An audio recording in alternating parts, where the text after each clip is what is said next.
My stepfather told me my mother left me $1. Then he tried to make me sign away everything at the bank.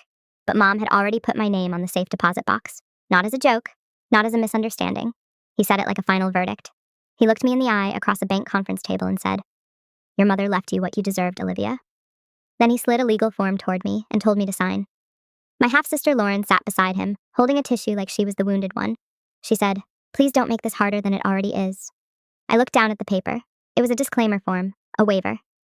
It said I would give up any claim to the contents of Mom's safe deposit box and any property connected to her estate. I said, "Why would I sign this before I know what's in the box?" My stepfather leaned back and smiled like he had expected that. "Because your mother cut you out of the will?" Then he showed me a copy. My name was circled. Beside it, $1. $1. According to that paper, Mom believed I was independent, difficult, and didn't need anything from her inheritance. For a second, I couldn't breathe, because Mom and I were close. I drove her to chemo. I organized her prescriptions. I sat beside her when treatment made her too weak to talk. But now Mark was telling me she died thinking I was greedy. Lauren whispered, "Mom knew you'd turn this into an inheritance story." I stared at her and said, "I haven't asked for anything." Mark snapped, "You asked about the land." The land, 12 acres my grandfather bought decades ago. A place Mom used to take me when I was a kid. When life with Mark got too heavy. He always called it useless dirt. But suddenly, he cared enough to make me sign papers.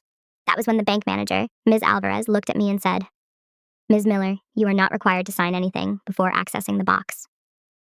Mark's face changed, just a flicker, but I saw it. I said, "Then open the box." The vault room was cold and silent.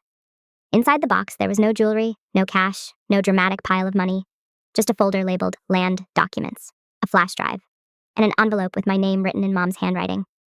My hands shook when I opened it. The first line said, "Liv, if you are reading this, it means Mark tried to get to the box without you. I am sorry." That was the moment I realized my mother had not forgotten me. She had protected me, and Mark knew it. The box didn't just hold documents, it held proof that Mark's $1 will was not the real story. Watch the full video to see what was inside the safe deposit box, because Mark never expected the bank to follow procedure.